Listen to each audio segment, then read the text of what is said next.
I came to a very pretty block today. This is really a terrific street on a nice day.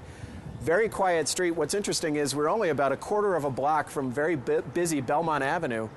But as you come down this one-way street, it becomes very quiet, serene, pretty. And this is probably the prettiest house on the block. Great garden and this wonderful historical exterior. We'll see when we go in that the interior is no longer historical, but has been kept, it's all new, but it's been kept in keeping with the look of the house.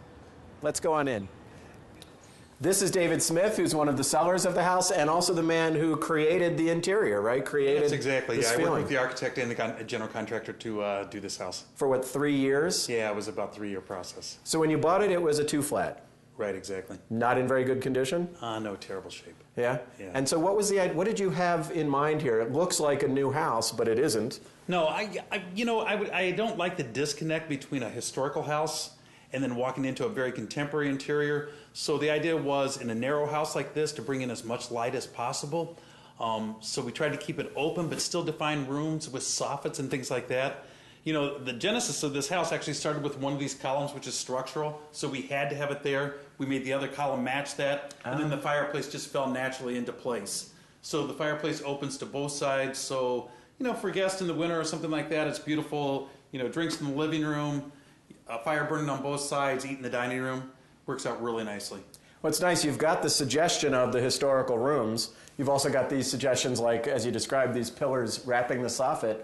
So I might come in and think, oh, this is actually the way it used to look. Yeah, and that's the best compliment of all. Yeah, exactly. That's great. And then you go a little more contemporary as we get to the kitchen, right? Yeah, I think there's a difference between the formal spaces and the more casual spaces where the family lives most of the time. So, you know, just by changing that up a little bit and making it a little bit more contemporary, I think it feels like you've gone from one area to another area. It's a really nicely designed kitchen. You cook a lot, you've yes, said, I right? do, yeah. And it looks like a place where you can really work. You can bounce from spot to spot. It's not a huge kitchen, but it's very, very efficient. So sometimes it's easier to cook in a small kitchen that's really well designed than to have this huge kitchen where you're running to go get supplies or something like that. You know, David, you mentioned to me that this lot is only 24 feet wide, which is a little bit less than the standard 25 in Chicago.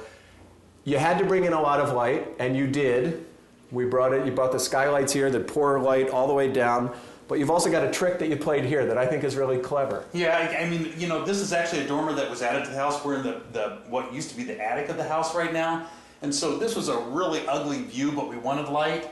So actually, you can see where the neighbors are. They're right there. Yeah, they are. We can reach out and touch the gutter. That's true. But, you know, the frosted glass kind of masks that view, but still gives you some light. You know, I think the skylights were really important for bringing light down into the house, and the staircase is open.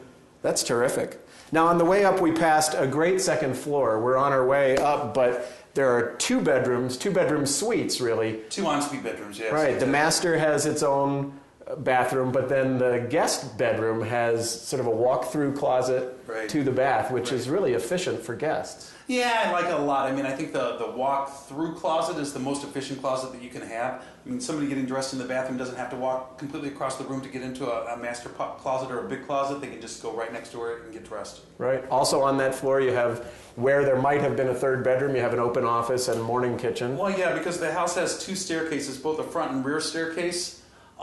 There was this area at the back of the house, and we said, hey, what can we do with this? And then there was this idea of, hey, let's put in sort of a kitchen area. It can be a morning kitchen. We can make coffee there. We don't have to go all the way downstairs to the first floor to get coffee in the morning. It's nice to have it sort of out in the open where there's flow, you know, it works real well. And you mentioned front and rear staircases. We should also mention off the master there's a front balcony, but what we really need to see is this rear balcony. Okay, let's do it. Let's go here through 2 bedrooms up here, and one of them leads to this big balcony. Wow. Oh man, it's a gorgeous day. And before we even look down, we've got to look at the house, because here we see these great scalloped shingles. I mean, this is terrific. This is enough, but then I look at that. Gorgeous garden. And we've got to mention, that's an alley garage, but you made it look like a sort of a little guest house or a little cottage because you really had a feeling for the aesthetic. Yeah, you know, I think the rear entrance to a house is as important as the front entrance. I mean, a lot of times people spend a lot of time on the front elevation. They want it to look really pretty. But, you know, I park in the garage every day. I enter the house from the back. I want this backyard to be just as pretty. So the idea was, instead of having something like the neighbors have, where it's a little more plain, a little boxier, this gives us some additional storage space above the garage. These French doors open. We can put caterers or tables or a bar in there for entertaining. So this is a great place to entertain in the summer.